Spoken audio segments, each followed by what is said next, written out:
श्री कृष्ण वंदे जगद्गुरु। इदम श्री सद्गुरुवे नमः। वाग में एक युग दृष्टा का जीवन दर्शन ऑडियो 84।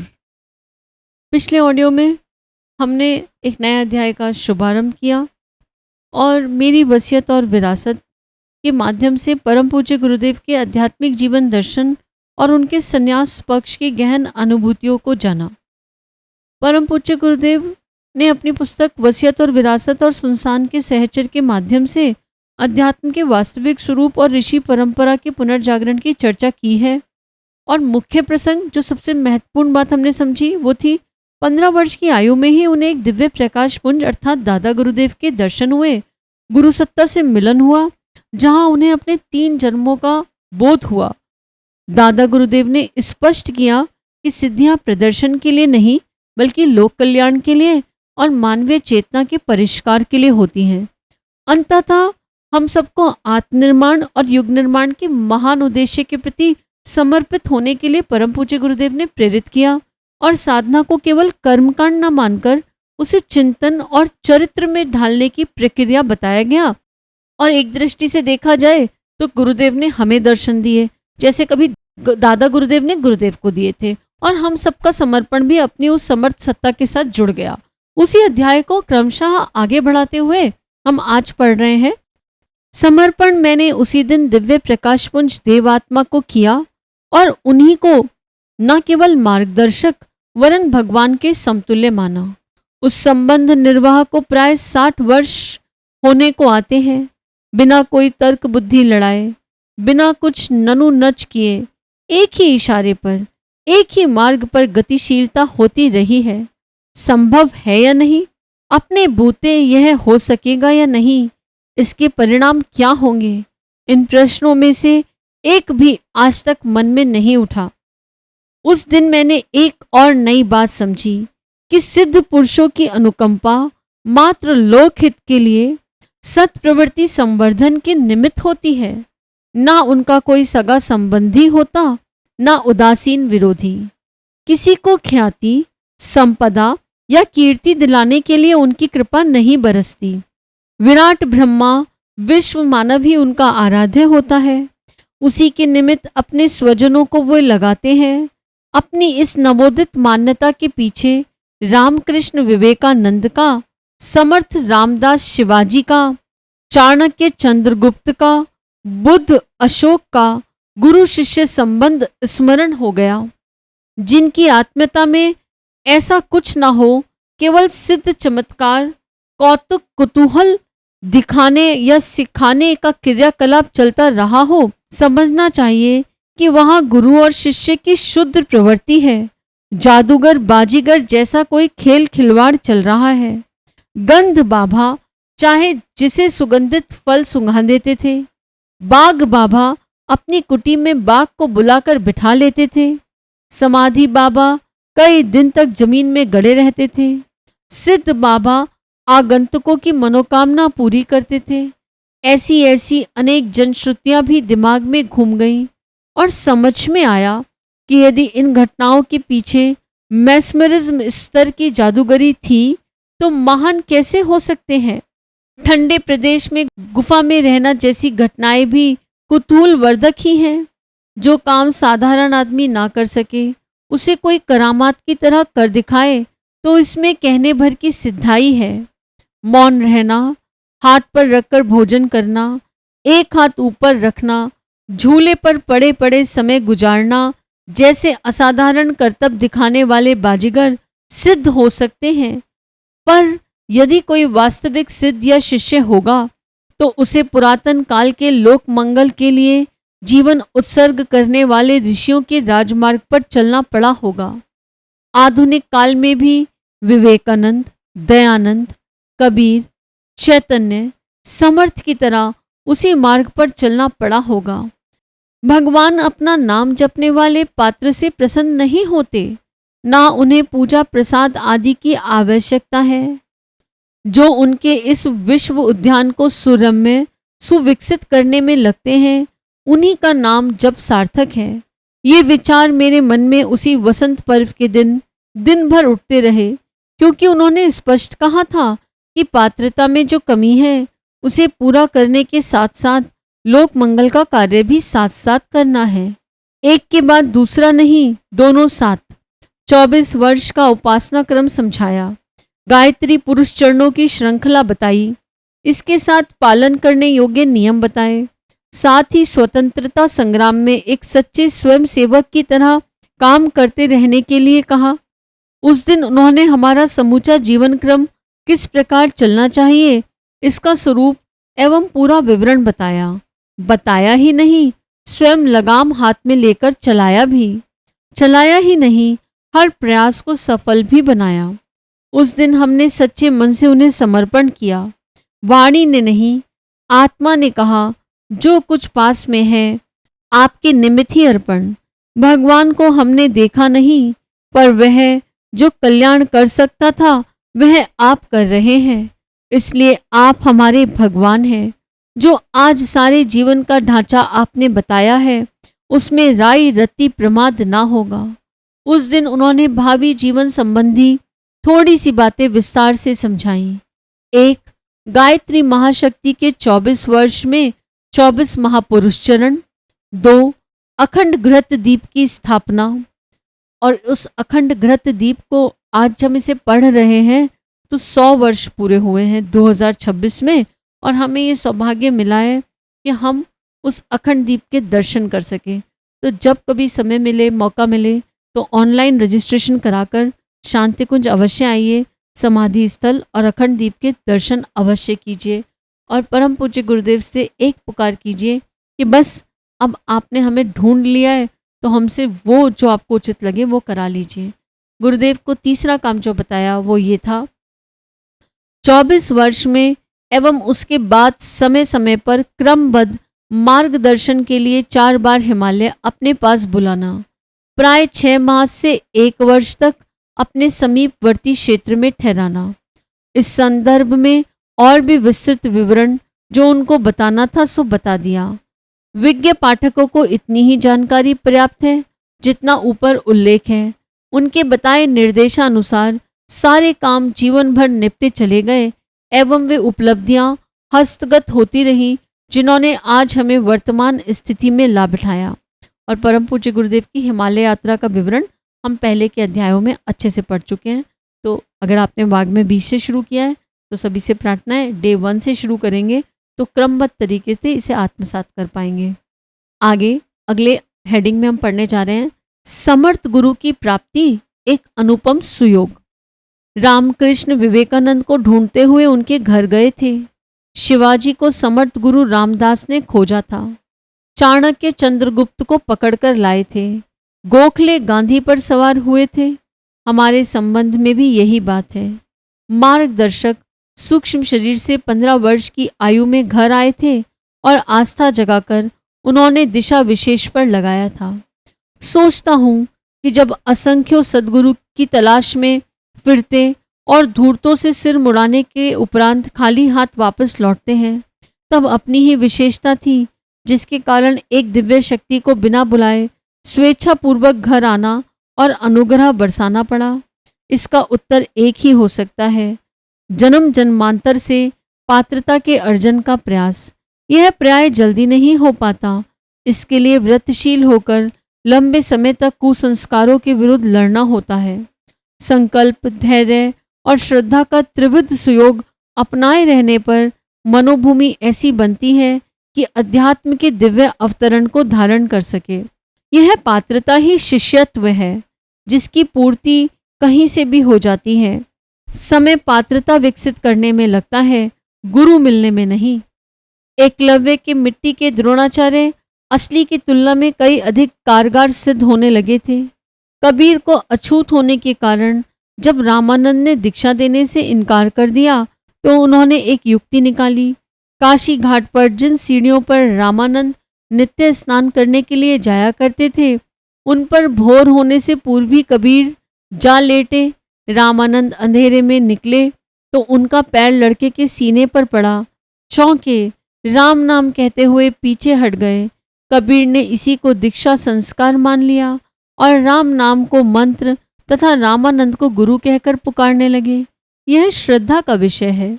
जब पत्थर की प्रतिमा देवता बन सकती है तो श्रद्धा के बल पर किसी उपयुक्त व्यक्तित्व को गुरु क्यों नहीं बनाया जा सकता। आवश्यक नहीं कि इसके लिए विधिवत संस्कार ही कराया जाए, कान ही फुकवाया जाए। अध्यात्म प्रयोजनों के लिए गुरु स्तर के सहायक की इसलिए आवश्यकता पड़ती है कि उसे पिता और अध्यापक का दोहरा उत्तरदायित्व निभाना पड़ता है। पिता बच्चे को अपनी कमाई का एक अंश देकर पढ़ने की सारी साधन सामग्री जुटाता है, अध्यापक उसके ज्ञान अनुभव को बढ़ाता है।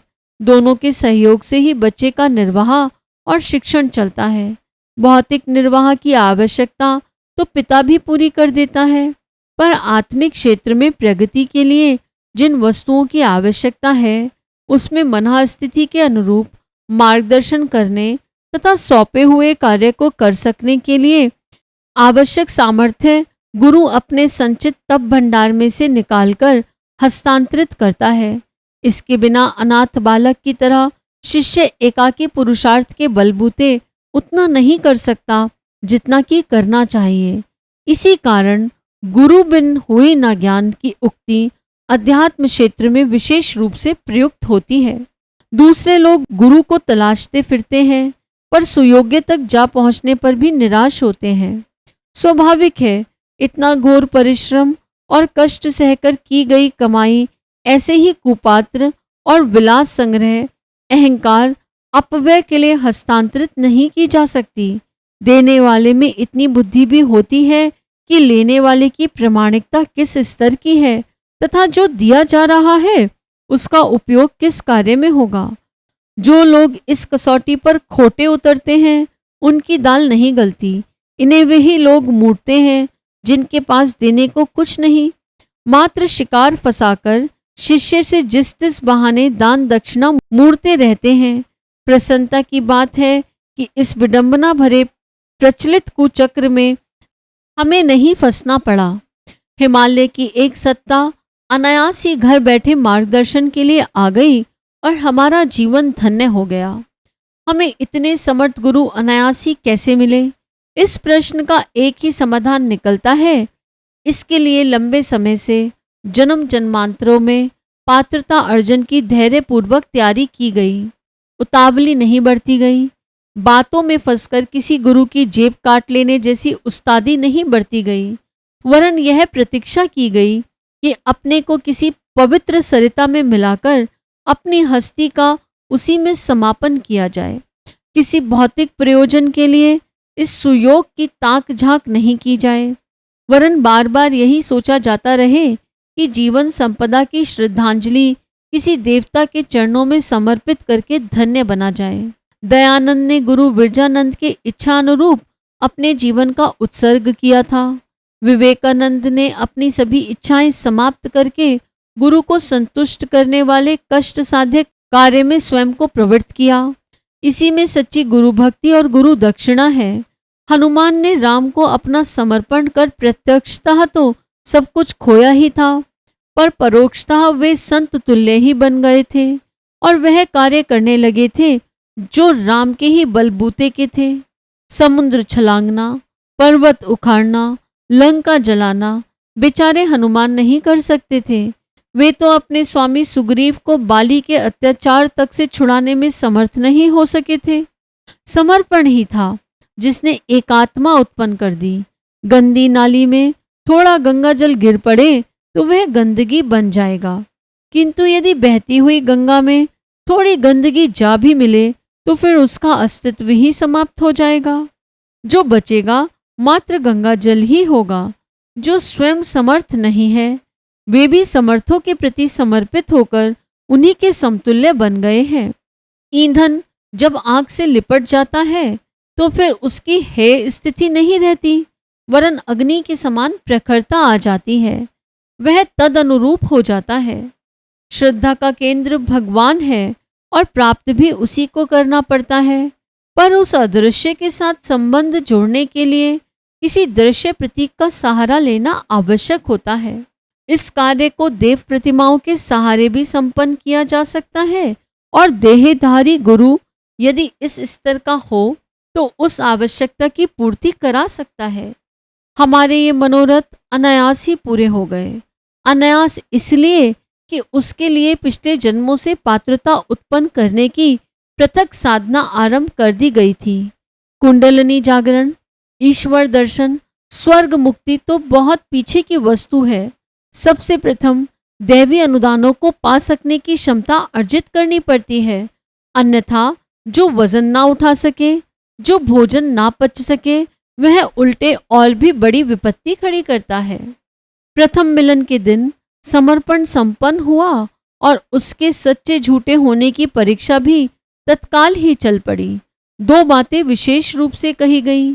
संसारी लोग क्या करते और क्या कहते हैं, उसकी ओर से मुंह मोड़कर निर्धारित लक्ष्य की ओर एकाकी साहस के बलबूते चलते रहना। दूसरा यह है कि अपने को अधिक पवित्र प्रखर बनाने के लिए तपश्चर्या में जुट जाना। 24 वर्ष के 24 गायत्री महापुरुष चरण के साथ जौ की रोटी और छाछ पर निर्वाह करने का अनुशासन रखा। सामर्थ्य विकसित होते ही वह सब कुछ मिलेगा जो अध्यात्म मार्ग के साधकों को मिलता है, किंतु मिलेगा विशुद्ध परमार्थ के लिए। तुच्छ स्वार्थ की सिद्धि में उन दैवी अनुदानों को प्रयुक्त ना किया जा सके। वसंत पर्व का यह दिन गुरु अनुशासन का अवधारण ही हमारे लिए नया जन्म बन गया। याचकों की कमी नहीं, पर सत्य पात्र पर सब कुछ लुटा देने वाले सहृदयों की भी कमी नहीं। कृष्ण ने सुदामा पर सब कुछ जो लुटा दिया था। सद्गुरु की प्राप्ति हमारे जीवन का अनन्य एवं परम सौभाग्य रहा। पिछले 3 जन्मों की एक झांकी। पिछले जिन 3 जन्मों का दृश्य गुरुदेव ने हमें दिखाया, उनमें से प्रथम थे संत कबीर, दूसरे समर्थ रामदास, तीसरे रामकृष्ण परमहंस।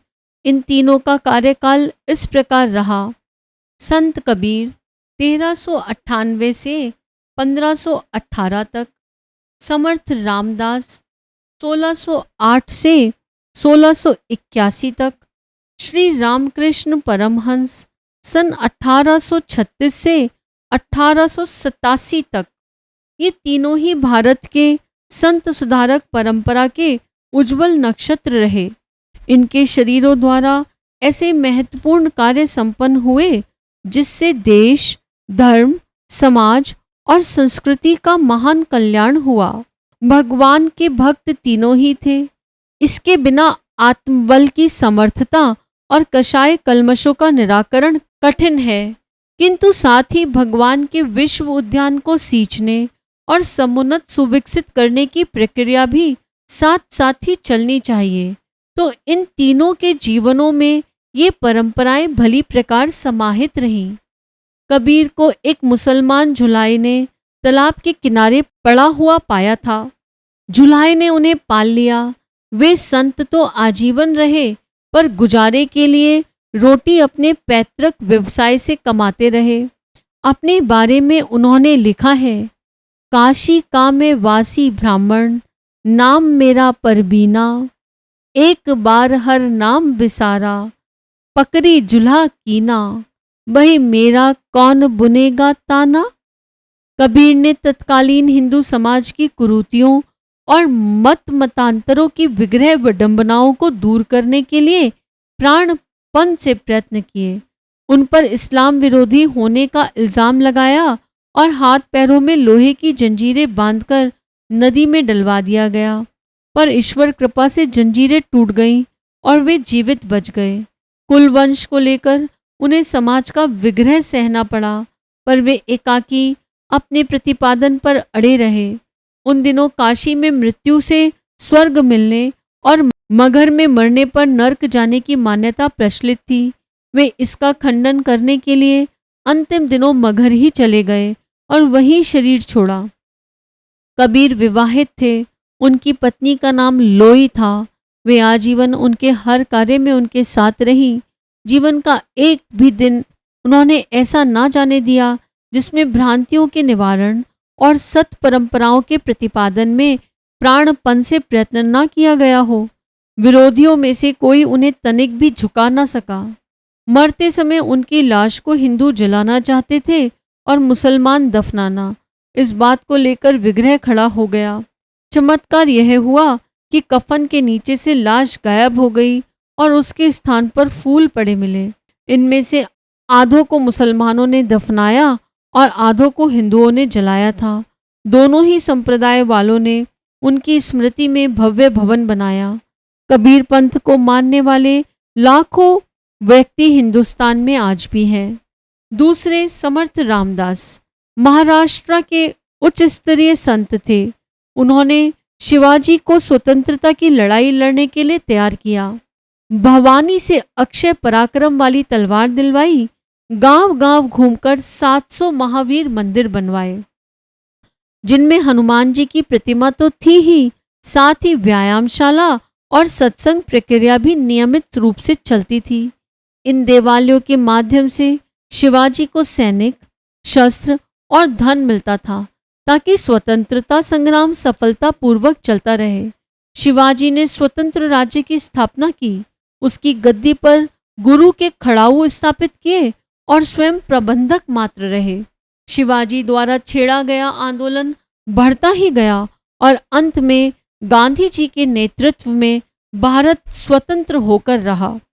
तीसरे रामकृष्ण परमहंस कोलकाता के पास में एक देहात में जन्मे थे। वे कलकत्ता दक्षिणेश्वर मंदिर में पूजा करते थे। हजारों जिज्ञासु नित्य उनके पास आकर ज्ञान पिपासा तृप्त करते थे और उनके आशीर्वाद अनुदानों से लाभ उठाते। उनकी धर्मपत्नी शारदा मणि थी। उन्होंने नरेंद्र के रूप में सुपात्र पाया और संन्यास देकर विवेकानंद नाम दिया और देश देशांतरों में भारतीय संस्कृति की गरिमा समझाने भेजा। देश में शिक्षित वर्ग ईसाई एवं नास्तिक बनता जा रहा था। विवेकानंद के प्रवचनों से लाखों मस्तिष्क सुधरे। उन्होंने संसार भर में रामकृष्ण परमहंस की मिशन की स्थापनाएं की, जो कि पीड़ा निवारण की सेवा करता है। विवेकानंद स्मारक कन्याकुमारी पर है, जहां उन्हें नव जागृति का संदेश गुरु से मिला था, बना है एवं देखने ही योग्य है। यह एक आत्मा के विभिन्न शरीरों का वर्णन है। इसके अतिरिक्त अन्यान्य आत्माओं में प्रेरणा भरकर उस दैवी सत्ता ने समय समय पर उनसे बड़े काम कराए। चैतन्य महाप्रभु बंगाल के एवं बापा जलाराम गुजरात के, उन्हीं के संरक्षण में ऊंची स्थिति तक पहुँचे और देश को ऊंचा उठाने में, भगवत भक्ति को उसके वास्तविक स्वरूप में जन जन तक पहुँचाने में उस अंधकार युग में अभिनव सूर्योदय का काम किया।